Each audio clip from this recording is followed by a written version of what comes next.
But what are supplements used for? You kind of alluded to it, so we're going to ask it like outright. What are they used for? And are there side effects to using supplements? Right. So supplements are used. Well, supplement is provide the foundation for our body to rebuild itself. So it's supporting our health. It's not like a pharmaceutical drug where it's targeting or treating a symptoms. It gives our body the nutrient that it needs to rebuild and repair our body naturally. So because of that, it can take a while to work to see the effect, but you will notice when you're not like if you put your pugs on supplements and they might seem normal, like you won't notice any effect until you take them off, and you will see maybe they just not working as smoothly or some sort of subtle differences. So supplement is very gentle, Yeah. is give you the nutrients rather than treating any illness or symptoms.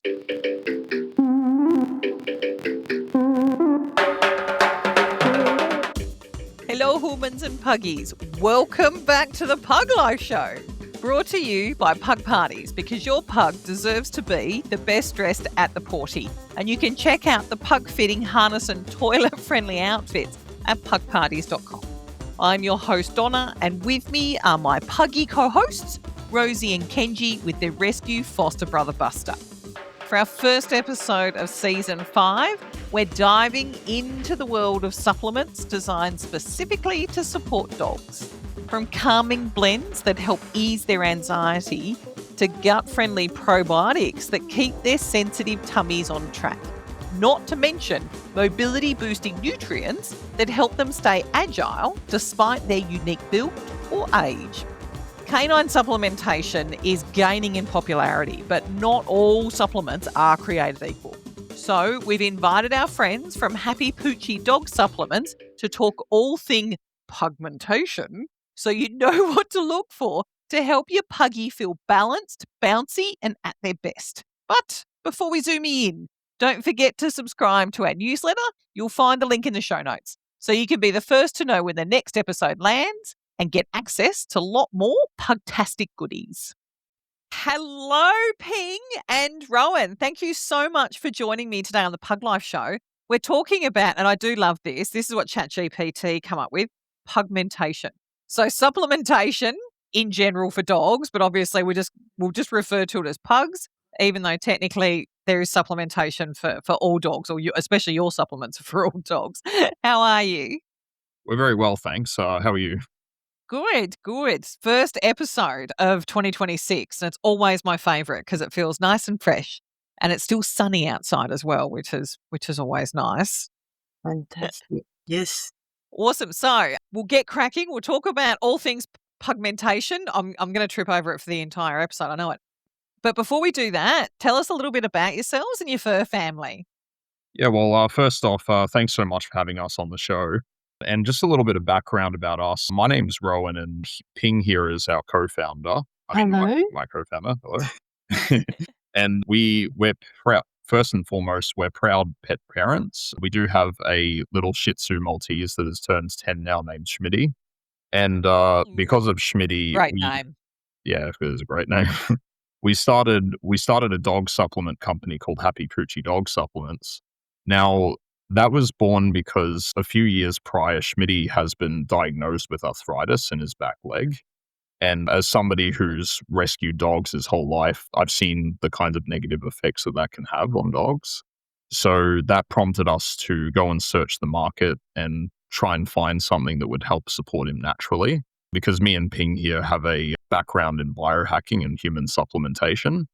So we looked through the market and we couldn't find anything that really fit our needs for him. So yeah, we partnered with pet nutritionists and we then started our brand. We formulated it. So it was basically, the whole company was started out of our love as pet parents and curiosity around that, and also a little bit of frustration as well with what we couldn't find on the market.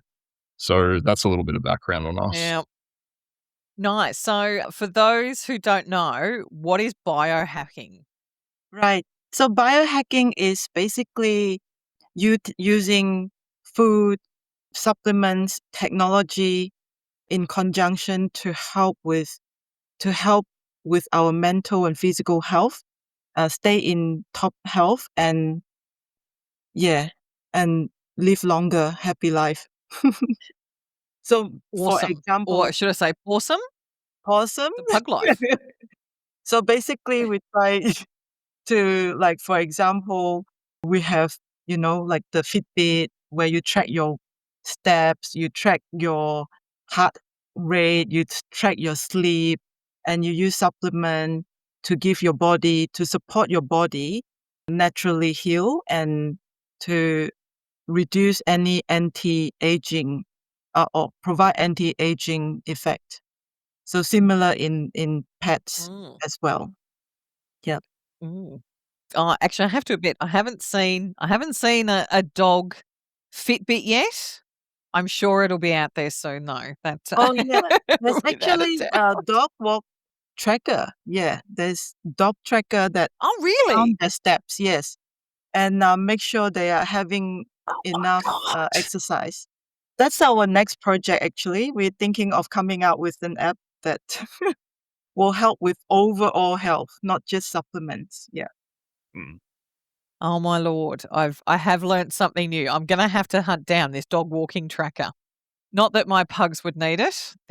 Rosie has a stroller. She detests walking so much these days, so that's how she gets her mental health break. She comes out in the stroller and sniffs the air as opposed to getting her paws dirty. She's the That's princess. amazing. Oh my god, she is a daddy's girl without a doubt.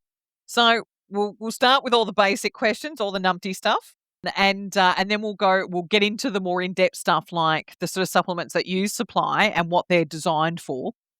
But what are supplements used for? You kind of alluded to it, so we're going to ask it like outright. What are they used for, and are there side effects to using supplements?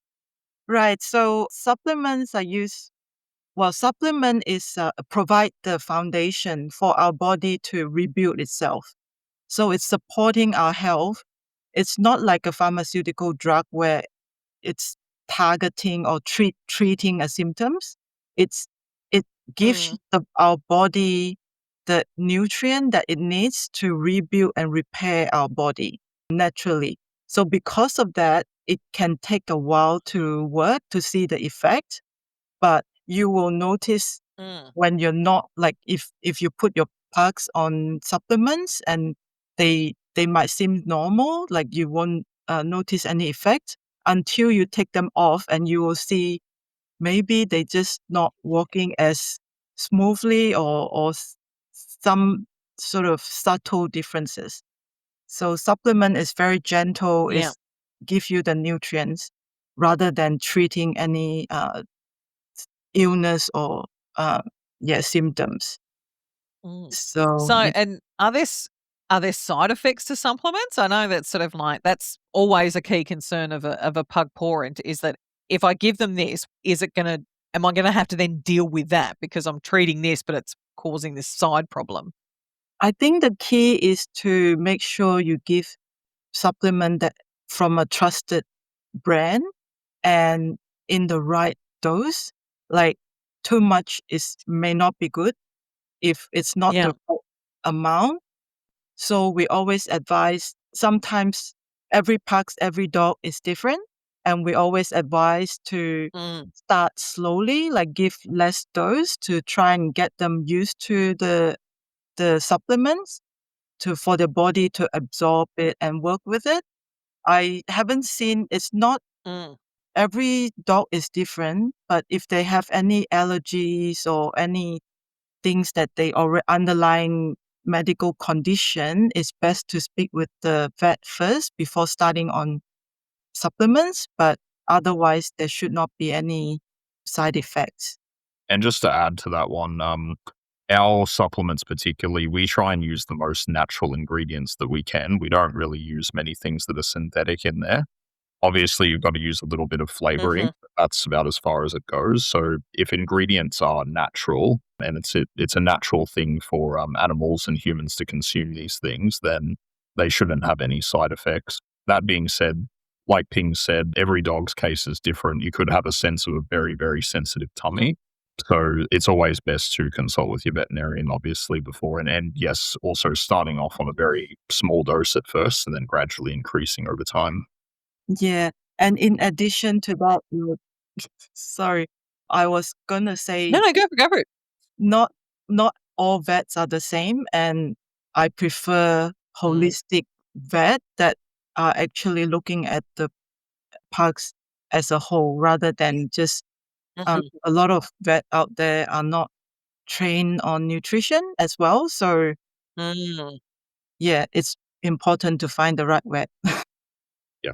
It's funny and it's amazing that you mentioned that because like Rosie has reflux. So we had a pet nutritionist on last season, and at the end of the conversation, I said to her, with Rosie, she was on medication. She was on reflux medication to manage the symptoms as opposed to manage the what was triggering it. And so we ended up going down the path of completely changing her meal structure and what was in it and the supplements. Because basically, as we were sort of diving into it, she said the problem with dogs, for instance, with reflux, like Rosie, is that pre and probiotics, which are in most supplements, which is great for for any other dog except for dogs with reflux, it actually causes more problems than actually solves the solution. And so when we tweaked everything, like Kenji, completely the opposite. So he has his supplement that has pre and probiotics, and it's great for him. But I couldn't get over it because the second point you made about the fact that it takes a little while. It took about 3 months, but then I started to notice that Rosie was getting up and about a lot more. Like she was always the couch princess. She would get up in the morning, have breakfast, go over, see her dad first because dad's number one in her mind. And then she would go back to bed where she would watch the world go by around her with the expectation that her bed would position center of all the things. And then sort of all of a sudden she was getting up and actually following us around again. And I just looked at Andrew and went, the only thing we've changed is her diet. Yeah.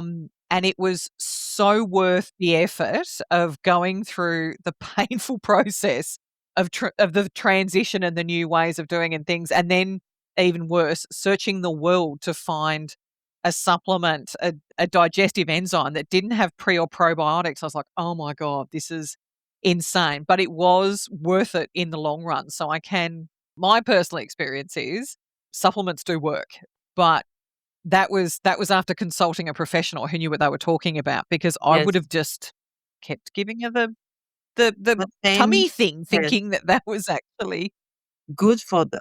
Absolutely crazy. Yeah, it's probably like the next, because we got to the point where Rosie, we could actually take her off the reflux medication because she was no longer vomiting or regurgitating after a meal, which I was really happy with. So, because I get that there are times where they need to be on medication, but probably one of the key questions that a lot of people sort of worry about is if their dog's on medication for something, can they have supplements at the same time? So I believe they can because they are serving different purposes. So obviously, it's very important to take their medication if they've been prescribed by the vet. And because medication will treat the symptoms as well as treat the illness that require that medication. But on top of that, supplements will help provide the body with the nutrient, the building block to recover, to repair the cells. For example, if the dog has chemo, they really need supplements to recover, or they need some to recover because chemo basically kill all the good cell as well. So it's really important to have supplements to help the body naturally recover. So an analogy I could think for people who might not understand this field fully is that if we use a simple analogy of let's say a water pipe, right? The water pipe, everything's flowing fine and it's okay. Over time, that pipe may rust. And when there's a rupture or a crack, the water starts spilling out. The way we view a lot of medications is that we patch that crack in the pipe, so the water's not leaking anymore, it still flows. But we feel that without supplementation, that's what's keeping the pipe from rusting further. So that's actually preventing cracks from happening as opposed to reacting. So, supplements proactive, medications oftentimes are reactive. So, but they can complement each other quite well. And obviously, if your vet does advise you to go on a medication for your dogs, they most likely are right. It's always good to look at supplementation alongside those things, I would say. And is it the same where, like they say, when humans go on antibiotics, you should have a probiotic at the same time to sort of keep the balance Yeah. whilst your body's doing the thing? Yeah, absolutely. You're right. Because the antibiotic just kill all the bacteria, the good and the bad. And Yeah. now we have to replenish the good bacteria by giving your gut like the pre and probiotics. And also, I think a lot of people doesn't know about what's the difference between pre and probiotics. Without prebiotics, the probiotic would not work because probiotic is the good bacteria that you need them to thrive in your gut. And without prebiotic is the food for the probiotic bacteria to thrive. So without the Oh, nice. prebiotic, Even I didn't know that. yeah. So when we choose, that's one of the key thing to choose the supplement that has both ingredients, pre and probiotics. Otherwise, the probiotic bacteria will not flourish. They will not thrive. They will just die off, and it won't work. Yeah, that is a very good point. When you're looking at, it's probably a question that will come up later, I'm sure, but when looking for a quality supplement, we've got to take into account that some ingredients need to be there to complement others. Like if you took just a pure probiotic with no ingredients that synergize with that, it could just be wasted time, Oh my God. It's just, well, I've learned something for me personally, for human, as well as for Pug today, which is, it's a twofer in my mind. But and probably rolling on to the next thing. So, still on the same topic, but a little bit expanded. Is there like a minimum age, or is there like an age frame that they should start supplements? And is there ever a point in their life when they get to the geriatric age where they shouldn't be taking supplements? Yeah, great question. So we'll address the minimum one first. Yeah. So normally what we do advise is it probably wouldn't be that harmful, but especially in the early stages of life, I would say probably the first 12 months, especially for a pug, they're going through a lot of complex developments when they're growing. So just trying to keep their food as natural as you can during that stage and just not experimenting too much in the early stages of life. So our recommendation just generally is, unless there is some problem that needs to be addressed, it's better just to start them after 12 months. And when we're talking about which supplements, we do 3 supplements here at Happy Poochie, just to give a little context. We have Agile Dog, which is for supporting hip and joints. We have Zen Dog, which is a natural calming supplement. And we've got Pro Dog, which is a pre and probiotic, as we were just discussing before. Now, probably the most important thing to get right early is the foundation of all health, which is the gut, we believe. That has so many flow-on effects to how the rest of your body works. Like it can even affect skin. Mental, even the mental now. Mental health as well. Mental Yes, health. it's been gut yes. microbiome imbalances have been linked to depression and also dermatology issues, which is very surprising to a lot of people. But they absolutely do play a key role in that. So yeah, and when it comes to the second part of your question, for older dogs, while supplements preventative measures at the end of the day, they still can get benefits from having these supplements. We've had a lot of cases with, for example, anyway, just to put it in the context, our Agile Dog product. We have had dogs where their cartilage has broken down pretty much completely, but the natural supplementation does at least help alleviate the inflammation they're feeling. and Mm. that just helps them move a bit better and live a bit more of a quality life in their final years. And that's so important, knowing, I mean, especially in the younger years, it's sort of, I know that I don't think I've ever heard anyone tell me that we couldn't give our pugs supplements later on in life, or that it'd no longer be a benefit. But it's that first 12 months, I always did wonder, like, are you actually making it worse, for want of a better term? Because they're doing a huge amount of growth. But the reason why I ask is because they've now got COVID pugs or COVID dogs, where dogs that were born during COVID now have some serious anxiety. And sort of people are talking about whether or not they should be giving them a calming supplement younger to help them get through that period. And it's good to know that it's just, we really shouldn't be mucking with nature, for want of a better term, before the 12-month period. Yeah, I think that's the key thing. Like, if also I want to, in the example of the anxiety, the COVID dog, they have separation anxiety because they always stuck at the hip with their owners, parents. And I think in addition to supplements, they also need to look at training the dog to desensitize them.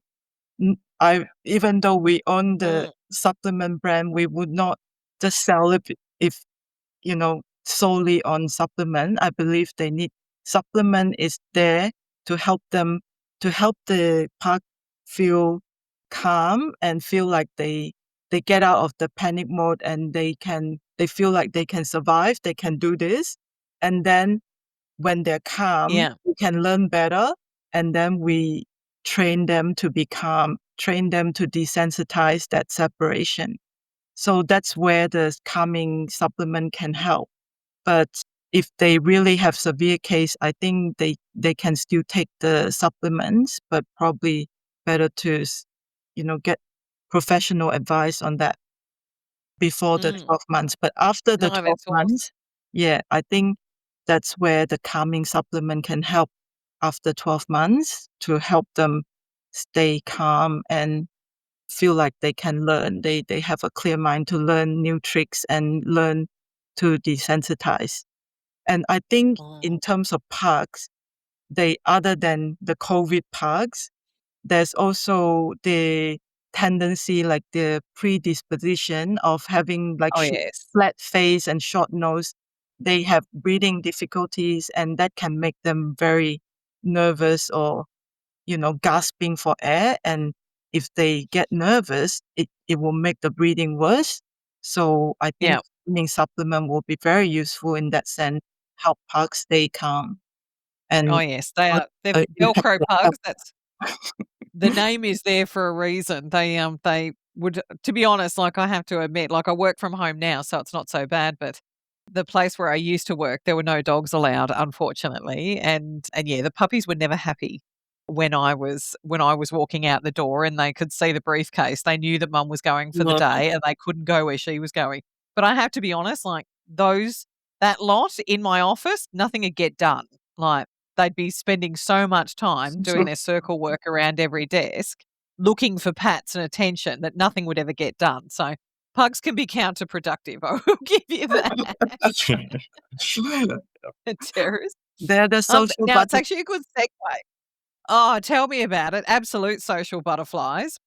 But it is actually a great segue, because we were just talking about sort of ingredients and the importance of them.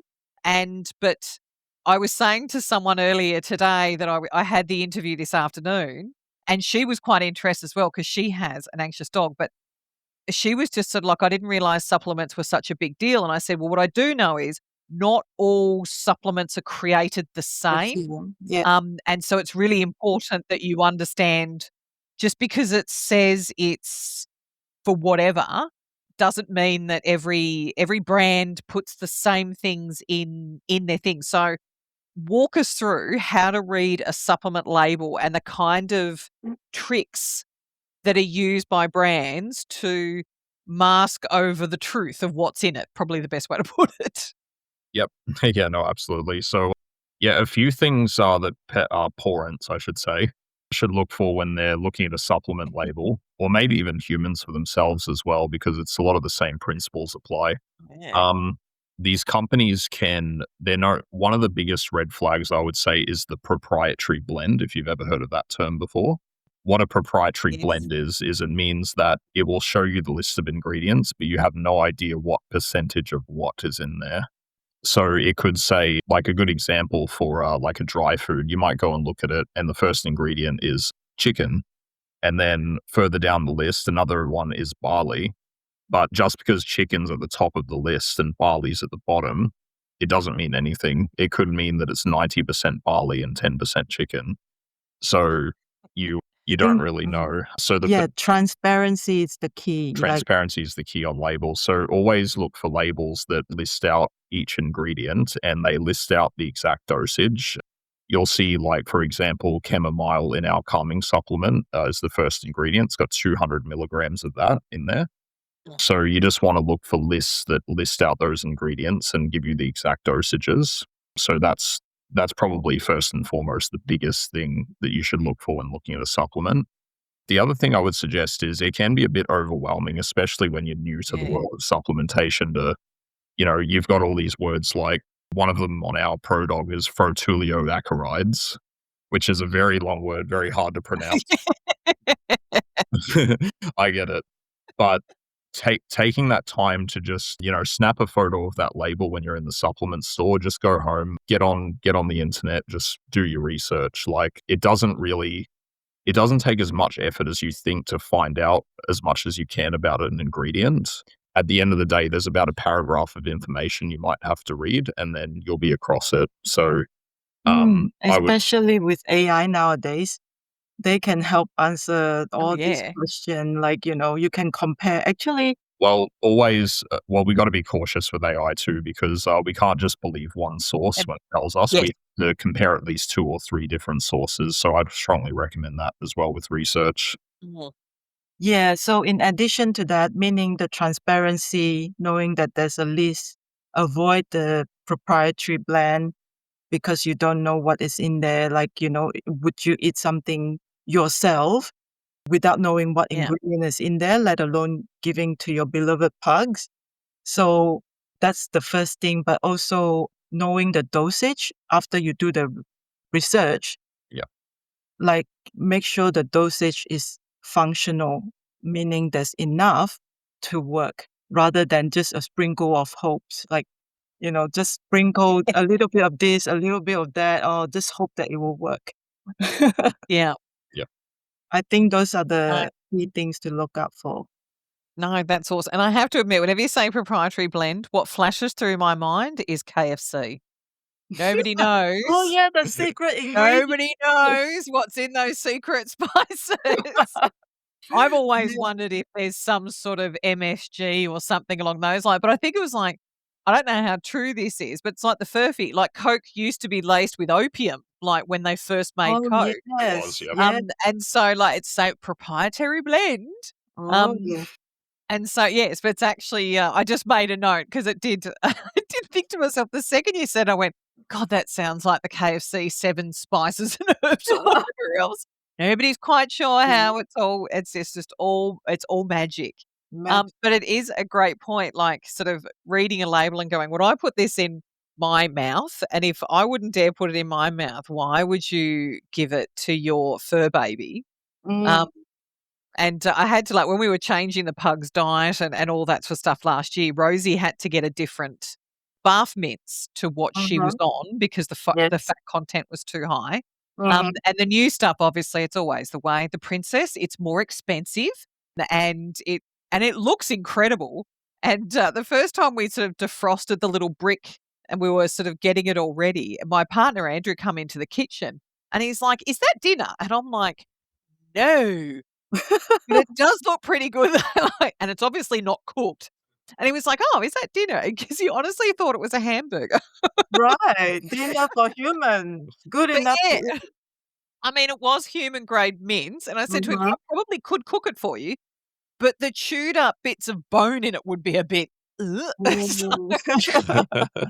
But no, it's just incredible. I do agree. Like I looked at it and thought, yeah, probably at a stretch, I could eat that, but I'm not going to eat it this time. So she definitely loves it. I think privately Buster and Kenji look at her plate and go, how come she gets that and we get that? And it's like, seriously, boys, you'll be fine. You will be fine. Yeah. But Reminded that's me of awesome. the dog ice cream that at Oh, Aldi. yes. Yeah. I have heard about the dog ice cream, but Rosie can't have it. So the puppies, they do every now and again, they get dog yog. Ah, So Right. because I think she can have a little bit of it because it's yogurt, yeah. it's kefir ice, whatever it is, as Mm, opposed to sort of lactose free. But yeah, everyone talks about the Aldi dog ice cream, and I'm just sort of like, oh, maybe I should get it for the boys to make them feel a little less left out. And mm. we'll soon see. But it's great because you've already answered the question that I had around like the importance of reading a label. Like it really is. Don't read the front, read the back. The back's more important than whatever. What are some of the other claims that that other companies would use that say one thing but kind of mean another? Like, yes, I get it's nutritionally balanced. It's just balanced a certain way. So are there other words or traps that sort of parents need to be aware of so that when they're looking at a label initially, they can go, oh, I know that doesn't actually mean what I think it means. Yeah, well, unfortunately, I mean, when it comes to the fronts of labels, as you said, there can be a lot of bold claims on there, and they can say, like going back to Ping's point before when she said, "Oh, there may be a good ingredient in there, but there's only a sprinkle of it in actual fact when you look at the label on the back." Um, Yeah. One of the common ones at the moment is high protein. That's a very big buzzword at the moment. Oh, yeah. And they'll say high protein in big letters on the front, but when you actually go and look at the content, it's outbalanced lopsidedly with the other things like carbohydrates and fats, for example. So Yeah. so basically the message there from us would be the front of the label can be useful. It actually says what the supplement is used for. So for example, in ours, it's a hip and joint supplement. But yeah, that's probably Yeah. as far as you wanna go with, and that may not even be the case because some of the ones, like, honestly, some of the ones we've looked at when we were doing our market research, we won't name names or anything, but there was a hip and joint one we saw where as soon as you look at the back of the label, it was about 80% sweet potato. So, The yeah, active ingredient is really minimal and it's further down the list. yep, so it says Yeah. glucosamine in big letters on the front of the label. Flip it around, yeah, less than 5%. Oh, God. yeah, the claim could be like they claim to cure conditions. Mm. I can't think of any specific words right now, but if a supplement claim to cure certain condition, then Yeah. that's a red flag. Like supplement Mm. can't cure, but it can help your body to do its work. Mm.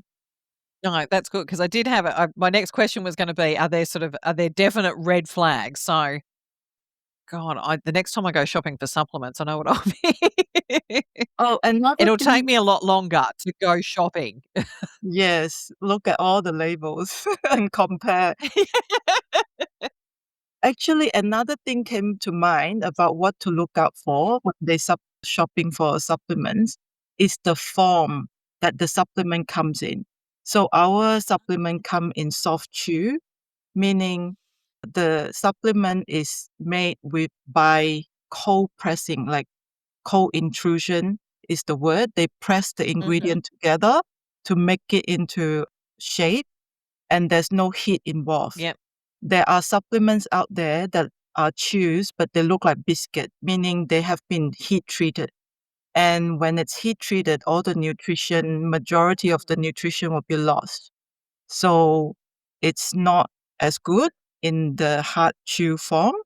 Mm. And also we looked at powder form as well they can hide a lot of fillers like anti-caging agents in the powder.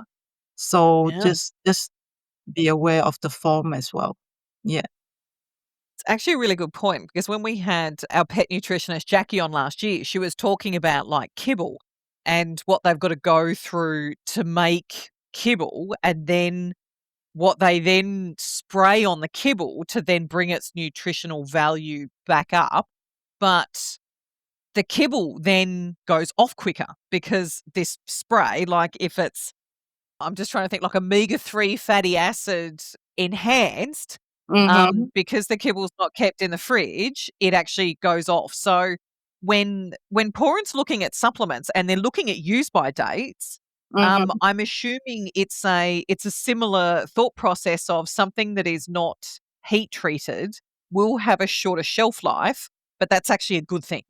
Yes, that's right. Meaning less preservative and better, sort of more natural. Yeah, that's actually, thanks for raising that point. That's probably a good indication to bring up as well. Probably the shorter the shelf life is on a product, the more likely it's going to be more natural and have less, as you said, preservatives in there. So yeah, no, that would be another one we'd probably add to the list then. If the expiry date on the bottle is something a little bit maybe out there, like 3 years shelf life, for example, yeah, that might be a bit of a red flag as well, depending on the product. So our product has a 2 year shelf life, but when we first manufacture, like during the R&D, we have to make sure we actually kept the product at least for 1 year to make sure it's still good, like for consumption before actually claiming it's 2 years. That's like the standard to make sure that the product is still effective and safe for pugs. So For 2 consumption. years is quite standard and it's not like too long because you have to also store it correctly as well to keep the freshness. And once you open it, you should consume within 6 months. Yeah, to make sure it's still I was going to fresh. say, because it was actually a great lead in. My next question is where do you store your supplements? And different supplements, different storage requirements, I'm guessing? Mm, Yeah, so back to our point earlier, obviously away from high heat is always a recommendation because you're just going to end up cooking the nutritional value right out of them. So with our supplements, particularly in the process of which they're made, it's completely fine to have them in a cool, dry place, such as a pantry, where it won't, maybe in a place where the house won't get so hot and it won't get above about 25 or so degrees. So that would be a good guideline as well. yeah, so there's no special. No garage. No, No garages, no. yeah. Sorry, Ping, please Depending, continue. I was gonna say depending on where you live, if it's like in Perth too hot, you know, or like far north too humid, hot and humid. Yeah, that need to be avoided. But every garage will get hot at least some days of the year, so it's best just to keep them out of there. Yeah, Would in you? the I mean, pantry. just think about it. Would you put your food in the garage if you were planning to consume it? As I was talking about before the show, and I was when we had Jackie on, and she was talking about, so as I was saying before, about kibble, blah blah blah, all that sort of stuff. A lot of people come to me afterwards, and they're like, "I store my kibble in the garage in a bin," and I'm like, "Ugh," and they're just sort of like, "Now I've got to figure out how I'm going to move it from where it's always been to a place where at least it's not going to be gross." And I mean, thankfully, supplements are obviously in a smaller container and all that sort of stuff, which does make it a bit easier. But I know, like with coffee, there's the argument: do you put it in the freezer, the fridge, or in the pantry? Mm, If somebody put their supplements in the fridge, does it actually affect the efficacy of the supplement? no, I don't believe so. As long as you don't freeze it, I'm not sure how we haven't actually tested freezing it. I don't. But it That's should your be next job. between 0 to 25 degrees are the I think optimal for the supplements. I think if you want to freeze our supplements, your dog better have some pretty tough teeth to chew through them. That's so. Yeah. Yeah, that's right. Well, that'd be like you could, well, I suppose if you're worried, you could do like little 5-day packs and then just get the 5-day pack out and have it bring it up to room temperature before they go out. But let's face it, in Australia, there's Mm, no place where where it's going to be below 0, but there's plenty of places where it's above 25. Even today here in Melbourne, we're above 25. So that's definitely not the garage. So that was a great question. It literally just popped in my head. So that was so I told you it would Yeah. happen. You would Yeah. trigger Bring random it up. questions. And it's good for me too, because mine are currently like just sitting in the pantry. And I just sort of thought, is this where I find out that not only if I ever have kibble, I've got to have that in the fridge, and I need to put the supplements in the fridge too. I need a second fridge just for the pug stuff. And then Well, with your bath meal there in the yeah, fridge, right? yeah, well, most of them are in the freezer, and then we just bring it out but it's like I do feel like a little bit of like it's almost like a sushi train. Like every 2 days, I'm getting out bricks to defrost to then make up and then put them in their little containers and it's absolutely insane. And like yesterday, I actually forgot to get some out. So I get home last night and I'm like, there's no food. No And food. so I had to risk frosting them overnight. So because the mutiny that would have occurred this morning before Pooch Parlour would have been epic. Like they wouldn't have gone to Pooch Parlour. I would have been dead. Oh, So, they would throw tantrums, but yeah, would 'cause they? Rosie snorts. Kenji just sort of like, he just looks at me in disbelief. He's like, "What do you mean there's no food? Like, I don't understand. Where in the world is there no food?" And poor Buster's he just barks. He will just keep barking until if he can smell breakfast, Mhm. even if I sort of get everything out and then I go and finish making my coffee before I take them out, he will just sit there and every minute he'll bark and he'll just go, "Woof." That's your Oh. reminder. A minute later, "Woof." That's your second reminder. And it's I am like, I am ruled by my pugs. Wow. I know. He has I'm a a well-trained human. personality. Yes. Yes, I do. So we'll talk about I think we've pretty much covered all the general important stuff. So let's talk about more specific things. So we'll talk about the Zen dog first. So as a parent who has a pug who's on Prozac, unfortunately we've tried Kenji not on fluoxetine and unfortunately he can't not be on it. So but there are a lot of dogs out there where really all they need is just a supplement to take the edge off. Yes. So yours is called Zen Dog. What are the key ingredients in it and how do they help a little pug who just has a bit of a tough day get through it a bit easier? Yeah, thanks for asking that. So in terms of the ingredients, we have like the key ingredients or the scientifically proven ingredients. So we use natural herbs complementing with scientifically proven ingredients like L-tryptophan, melatonin, L-theanine. They are well known for calming. Like even human are taking those ones. Dog just need lower dosage. Yeah. Yeah. And then we also have chamomile and valerian root, which have been traditionally given, like human take it to stay relaxed as well. So those are the key ingredients.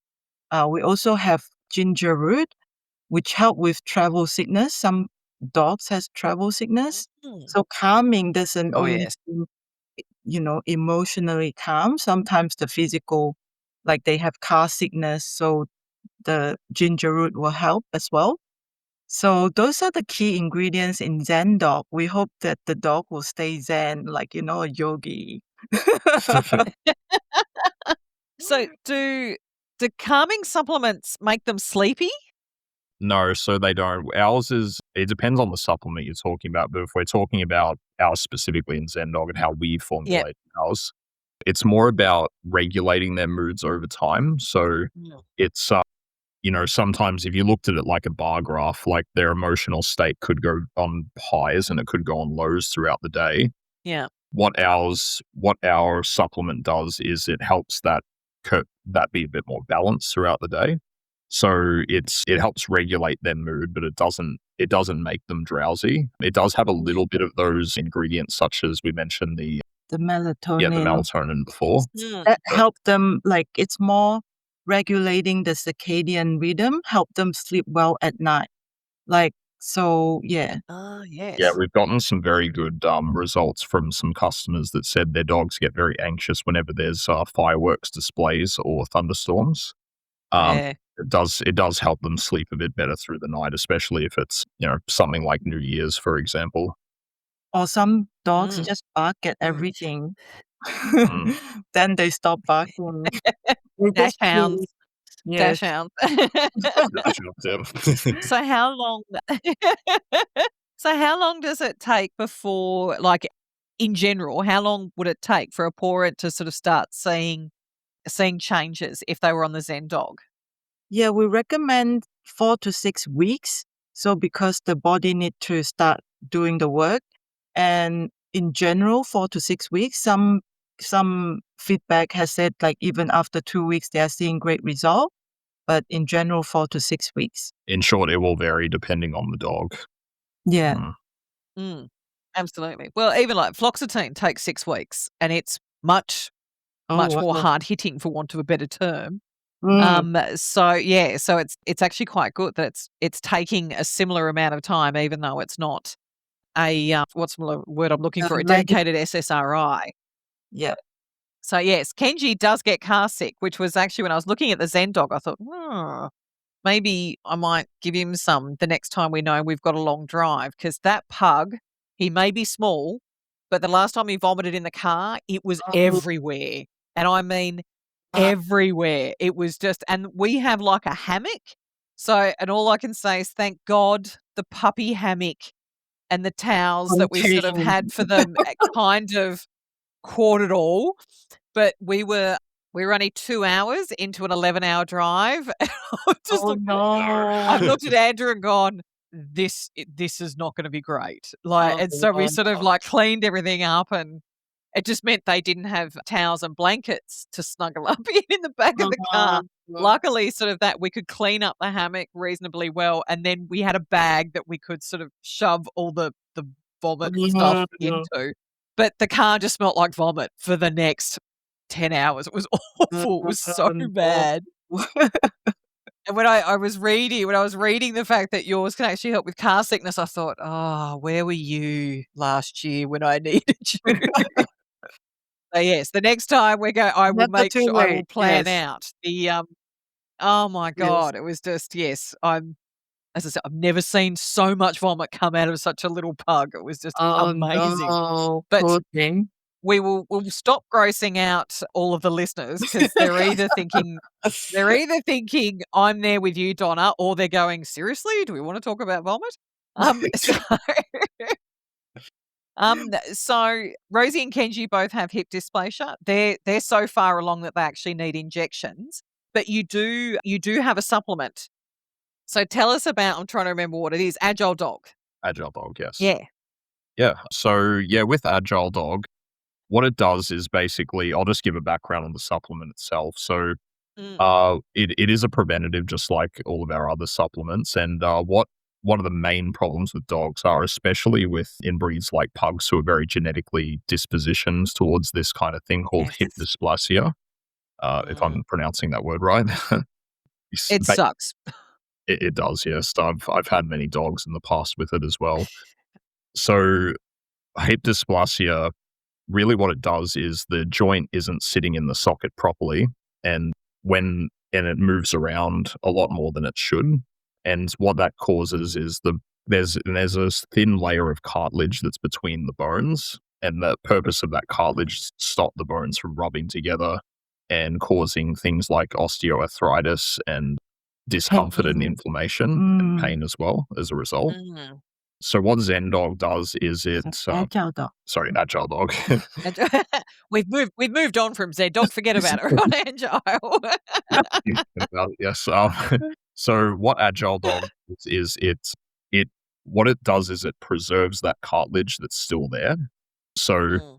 that's one of the most important things to preserve if it's possible, because what that can do is, especially if you start them early in life on this kind of supplementation, it will preserve that cartilage for a lot longer, and they hopefully won't need these injections later in life to manage the pain. Mm. But what it also does as well, since in your case with your two lovely pugs, with them, their cartilage sounds like it might be to the stage where it's broken down almost without much left. Yeah, A supplement like this can still unfortunately. be, yeah, unfortunately, it's very sad, but supplements can still aid in some way to it because, like with ours, particularly with Agile Dog, we have agents in there that help with the inflammation part as well. So when their bones rub together, that causes pain, so that they're less motivated to move and Mhm. jump and walk around.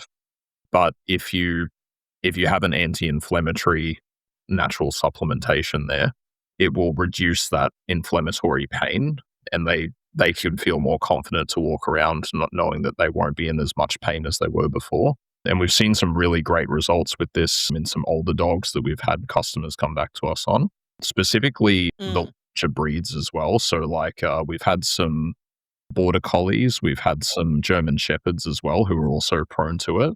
So they're Mm. not as mobile anymore, but because we've got some reduced inflammation now, they can get up and move a bit more freely now. Yeah, I think So what are even the active ingredients that someone should be looking for in something that's supporting sort of arthritis or hip dysplasia? Yep. So the main one's glucosamine. That's the number one ingredient you want to look for. But going back to what we talked about in our previously in the episode where we said you have to have some ingredients that synergize with others, otherwise it will not Mm. take an effect. A very So important one you need to have with glucosamine is chondroitin. So those two work together, and it makes it even better if it has something called MSM as well. So that's a sulfur compound, and that's what reduces the inflammation in their joints. And that works wonderfully with those other two ingredients. So that you'd want to look for that. And there are some ours has some other ingredients as well that really do help. So like hemp seed oil is also a really good one. That helps lubricate the joints a bit more so they move a bit more free. And nice. yeah, also there's a bit of an odd one, black pepper. That's also something we can use in humans where that helps all supplements synergize better in our gut and be more Oh, bioavailable. nice. So that's also a really good one to look for in a hip and joint supplement.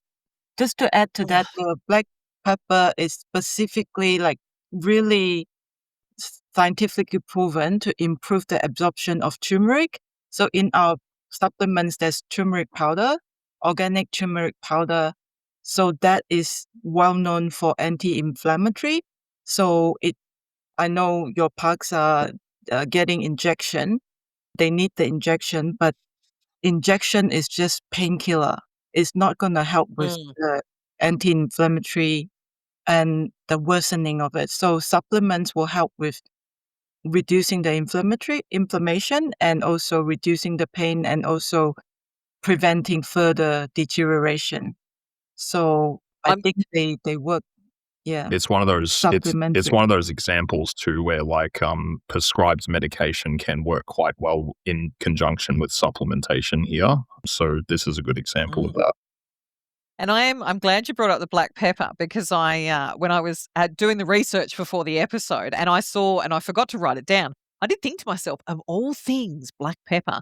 Now that you've told me that it's just as good for humans as it is for dogs, I'm like, I don't actually have a lot of pepper on my stuff.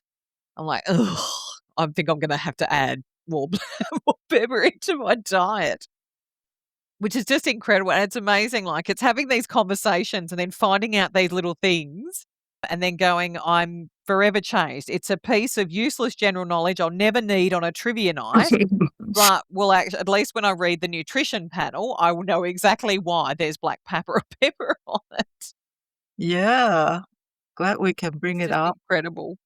Yeah. Yeah, And and so sort of oh, sorry, go for it, Ping. sorry, I was just gonna add, like earlier on, Rowan touched on the glucosamine is the main ingredient, but also we need chondroitin.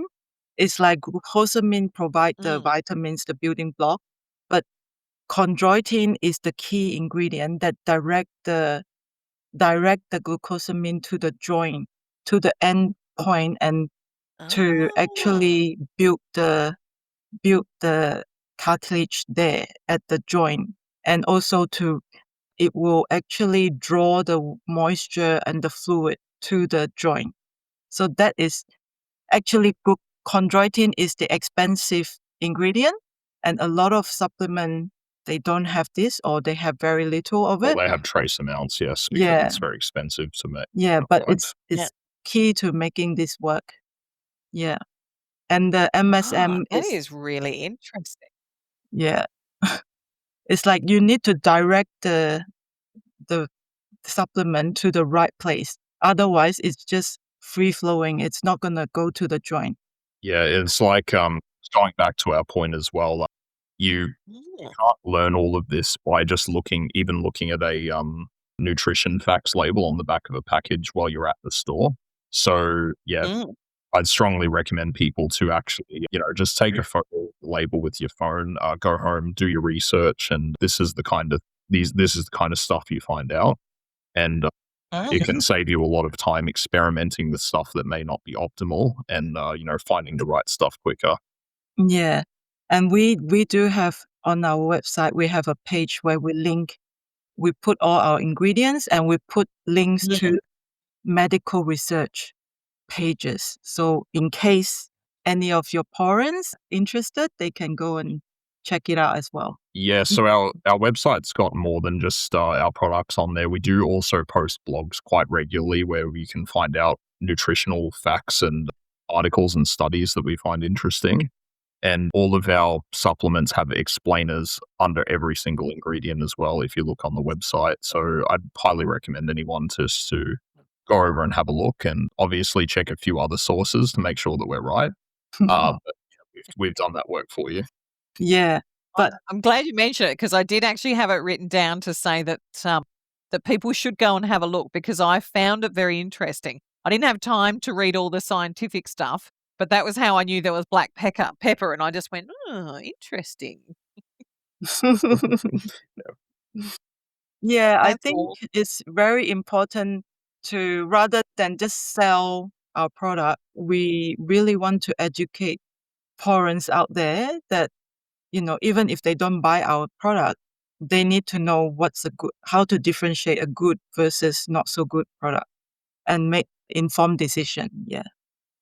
No, that's awesome, and it's actually the reason why I wanted you to come on the show, so that that you could help Oh, as thank many you. listeners as possible make sure they're making the right choice, as opposed to this is the one that's on the shelf and it looks like it's the right one, so I'm just going to get it and hope that it does what I think it says it's going to do, which is Yeah. a waste of money.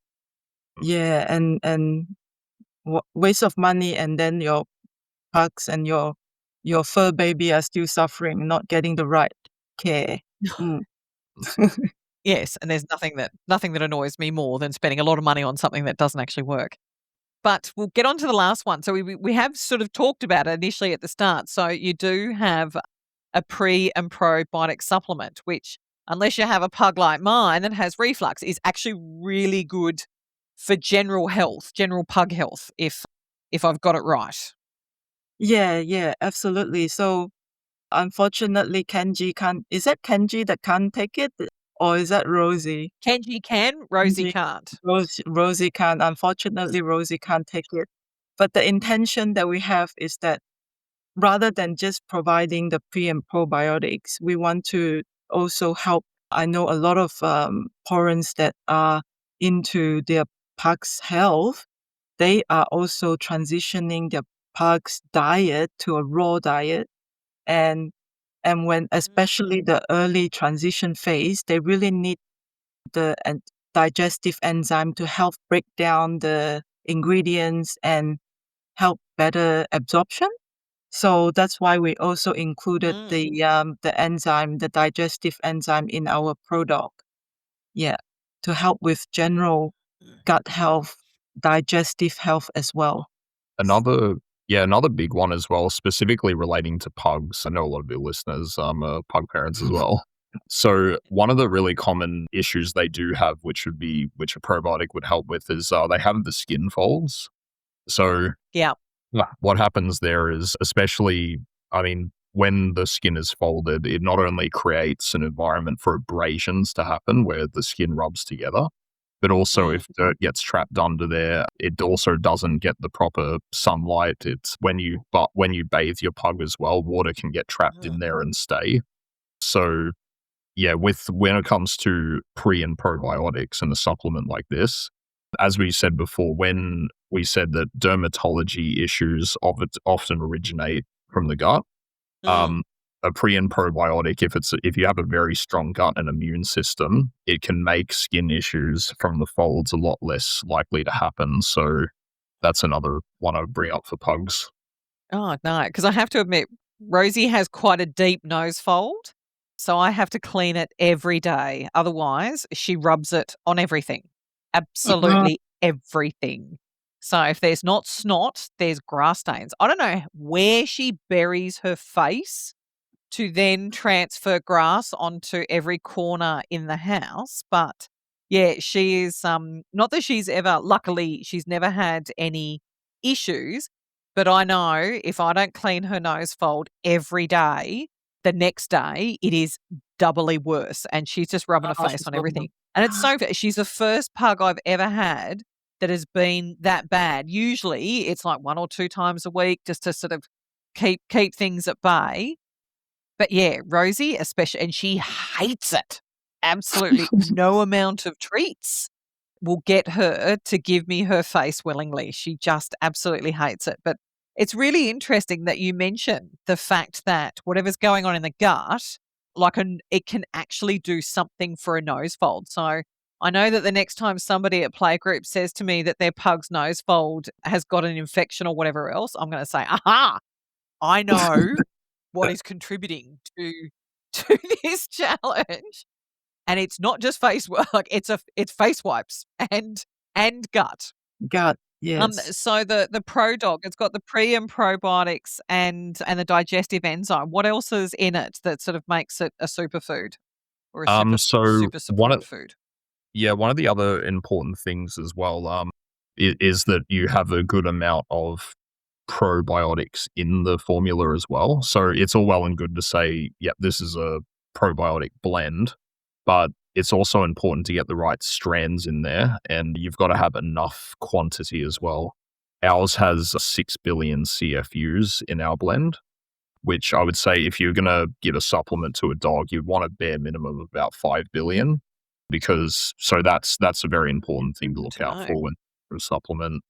The other things we have in there as well, we have Greek yogurt in the supplement as well. So yogurt is, that's full of good, probiotics and bacteria. So that's in our chew as well. Yeah. And yet we also put pumpkin in there for taste. So pumpkin, great source of fiber. And yeah, just makes the chew a little bit more palatable for them as well. Nice. And it's this, unlike sort of human supplements, it doesn't have to go in the fridge. It's still shelf stable. It's still shelf stable, yes, considering that. But yeah, it wouldn't hurt necessarily putting it in the fridge. It may make it last a bit longer. But we find we have actually tried to put it in the fridge, or we've had a customer that's tried to do it. We find the chew might become a little bit more tough, but if your dog's got strong teeth, it won't be a problem. But some of the more senior dogs may struggle. So yeah, it could be. Yes, that's true. Yeah. Yeah. I think nowadays there are technology that actually can preserve the strand alive without having to refrigerate. Even in the human pre and probiotics, we don't have to refrigerate them anymore. Yeah, there are different technology nowadays that allow us to do that. Oh, that's incredible. Oh my God. This has been an amazing episode. We've covered so much. I think parents are going to have to rewind and do a couple of listens to make sure they get it all. So on the assumption that they just can't get it all, where can they find you so they can get more information? Yep. So they can visit our website. It's www.happypoochieau.com. So that's the best place to go is our website. We do have socials as well, but our website is where you'll find all our blogs and all the breakdown of all of our ingredients. So that's a great place to start for parents to find out a bit more about supplements in general. It's a very overwhelming topic for people who've never dealt with supplements before. So yes, that's a great place to make you feel less overwhelmed, because when we said before that we break down what each ingredient does and what the benefits are, we do simplify that as much as we possibly can for somebody who's new to the world of supplements. So it's, even if you just want our website for research, it is a really great resource for that. So again, that's happypoochieau.com. Check us out there. Yeah, and we also have links to our No, social thank you. as well. As in, on the website, And there's links. your website and all your socials. Yeah. Yeah. So we will have your website, all your socials, everything will be in the comments part of the podcast as always. So we can make it as easy as possible to find you guys as well. So, because I suspect there's going to be a few people that are going to get to the end of this episode and go, oh my God, Donna, I'm now going to have to go and do more readings. I'm going to go do some more reading. Thank you so much for coming on to the Pug Life Show and being my first guest for 2026. It's been a great episode to start the year, and I think it's the high quality means everybody else who comes on has got their work cut out for them. Thank you so much. Thank Thank you you. as well, Donna. And we just wanted to say we appreciate you having us on, and we do really, from the bottom of our hearts too, we appreciate all the hard work that you do for all the disadvantaged pugs out there. And we Thank think it's you. so admirable, and yeah, we love what you do. Yes. Thanks, guys. And that wraps up our first episode of Season 5. A big thank you to our friends at Happy Poochie Dog Supplements, Rohan and Ping, for joining us and sharing their expertise on all things pug mentation. Hopefully, today's conversation helped you feel more confident about choosing the right supplements to support your pug's anxiety, gut health, or mobility, or all of the above, so that your puggy can live their best pug life. This conversation will continue over in our Facebook group, the Pug Life Show podcast. And if you loved this episode, don't forget to subscribe, leave us a review, and share it with a fellow pug parent who wants the best for their fur baby. Rosie, Kenji, Buster, and I hope that you'll join us again soon. But until then, have a pawsome week. Humans, be generous with the snackies.